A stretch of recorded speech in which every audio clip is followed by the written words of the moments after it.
saya, Bapak Denny Haryanto. Apa kabar anak-anakku? Semoga kalian sehat-sehat selalu ya. Baiklah, pada video ini kita akan mempelajari tentang siklus air.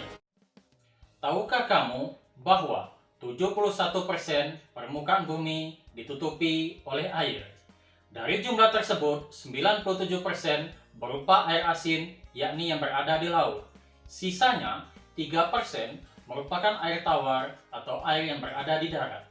Manusia menggunakan air dalam berbagai hal, misalnya untuk mandi, untuk mencuci, untuk minum, untuk menyiram tanaman, dan pada kegiatan manusia lainnya. Faktanya, air di bumi tidak akan habis. Hal ini terjadi karena adanya siklus air. Apa itu siklus air? Siklus air adalah peristiwa perpindahan air secara terus-menerus dari bumi ke atmosfer, lalu kembali lagi ke bumi. Siklus air yang pertama, yakni penguapan air atau evaporasi. Misalnya penguapan air laut, air danau, air sungai, rawa, termasuk juga ketika kita menjemur pakaian. Siklus tahap kedua, yakni pembentukan awan atau kondensasi. Siklus tahap ketiga, yakni hujan atau presipitasi, merupakan peristiwa turunnya air hujan ke permukaan bumi. Siklus tahap keempat, yakni penyerapan air ke dalam tanah atau disebut juga dengan infiltrasi. Untuk lebih jelasnya, tonton video siklus air berikut ini. Siklus hidrologi. Tahukah kalian apa itu siklus hidrologi dan bagaimana prosesnya? Siklus hidrologi adalah sirkulasi air atau perputaran air secara terus-menerus dari bumi ke atmosfer dan dari atmosfer kembali ke bumi. Lalu, bagaimana proses siklus hidrologi berlangsung? Prosesnya begini. Awalnya, air laut mengalami penguapan karena panas matahari. Proses ini disebut dengan proses evaporasi. Evaporasi terjadi karena temperatur permukaan air yang cukup tinggi sehingga molekul-molekul air di permukaan memperoleh energi yang cukup untuk memisahkan diri dari air yang ada di permukaan. Selain air laut, air yang berada pada tumbuh-tumbuhan juga ikut mengalami proses penguapan. Proses ini dinamakan dengan proses transpirasi. Air yang berada pada tumbuh-tumbuhan ini berasal dari air tanah yang diserap oleh akar tumbuhan yang kemudian dialirkan melalui batang tumbuhan sampai ke permukaan daun dan menguap menuju atmosfer. Ketika proses penguapan yang terjadi pada air laut dan terjadi pada tumbuh-tumbuhan berlangsung secara bersamaan, maka proses ini dinamakan dengan proses evapotranspirasi. Pada ketinggian tertentu, uap air ini mengalami kondensasi. Kondensasi merupakan proses perubahan wujud uap air menjadi titik-titik air akibat adanya perubahan temperatur udara. Proses ini terjadi ketika temperatur udara pada ketinggian tersebut relatif lebih rendah hingga berubah menjadi titik-titik air. Lalu, kumpulan titik-titik air ini membentuk sebuah awan. Dan kemudian, awan tersebut berubah wujud dari uap air di atmosfer menjadi curahan atau jatuhnya air ke permukaan bumi, atau biasa kita kenal dengan hujan. Proses ini disebut dengan proses presipitasi. Ketika proses ini terjadi di daratan, maka awan akan menghasilkan curahan berupa air. Sedangkan ketika proses ini terjadi di dataran tinggi dengan tekanan udara yang rendah, maka awan akan menghasilkan curahan dalam bentuk salju dan juga es. Berikutnya, air yang dihasilkan oleh presipitasi sebagian diserap oleh tanah dan sebagian lagi mengalir di permukaan tanah. Air yang diserap oleh tanah disebut dengan infiltrasi, yaitu gerakan air ke bawah melalui permukaan tanah ke dalam lapisan tanah yang teratas. Infiltrasi menyebabkan air dapat tersedia untuk pertumbuhan tanaman dan air tanah terisi kembali.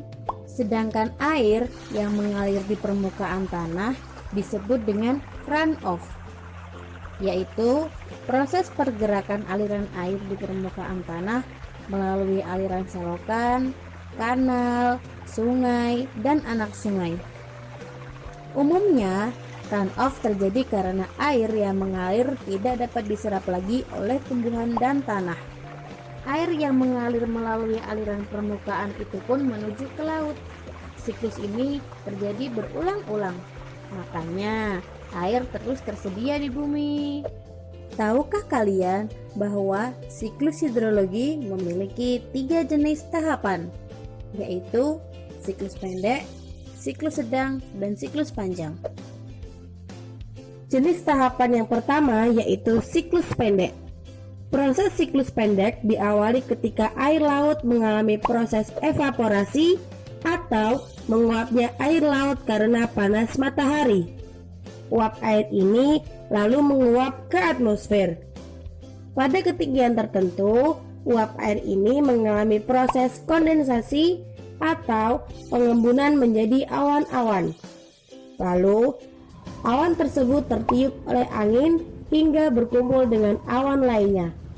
Karena awan yang terkumpul semakin tebal dan padat dan suhu awan semakin rendah, kemudian awan tersebut mengalami presipitasi atau turunnya curahan air dari atmosfer ke laut. Selanjutnya, air yang turun bergabung lagi ke laut. Jenis tahapan yang kedua adalah siklus sedang. Proses siklus sedang diawali ketika air laut mengalami proses penguapan karena panas matahari yang disebut dengan proses evaporasi. Selain itu, pada siklus sedang, uap air juga dihasilkan dari tumbuh-tumbuhan. Proses ini disebut dengan proses transpirasi. Uap air ini lalu menguap ke atmosfer. Pada ketinggian tertentu, uap air ini mengalami kondensasi atau pengembunan menjadi awan-awan, lalu awan tersebut tertiup angin menuju ke dataran. Ketika awan yang terkumpul semakin tebal dan padat, serta suhu awan semakin rendah, maka awan tersebut mengalami proses presipitasi atau turunnya curahan air dari atmosfer ke bumi. Selanjutnya, air yang turun ke permukaan bumi sebagian diserap oleh tanah atau disebut dengan proses infiltrasi, dan sebagian lagi mengalir ke permukaan melalui sungai, selokan, kanal, dan permukaan air lainnya. Proses ini disebut dengan runoff, dan kemudian air tersebut mengalir kembali menuju ke laut. Jenis tahapan yang ketiga adalah siklus panjang. Proses siklus panjang diawali ketika air laut mengalami proses penguapan atau disebut dengan proses evaporasi, dan air yang ada di tumbuh-tumbuhan juga mengalami proses penguapan atau disebut dengan proses transpirasi. Uap-uap air ini lalu menguap ke atmosfer. Pada ketinggian tertentu, uap air ini mengalami proses kondensasi atau pengembunan menjadi awan-awan. Lalu, awan tersebut tertiup angin menuju ke dataran tinggi. Ketika awan yang terkumpul semakin tebal dan padat, serta suhu awan semakin rendah, awan tersebut mengalami proses presipitasi. Namun, pada siklus panjang ini, proses presipitasi yang dihasilkan tidak dalam bentuk air, tetapi dalam bentuk salju. Hal ini karena daerah pegunungan memiliki tekanan udara yang rendah. Nah, salju yang ada di pegunungan atau dataran tinggi tersebut sebagian menguap ke atmosfer tanpa melalui proses mencair terlebih dahulu. Proses ini disebut dengan proses sublimasi.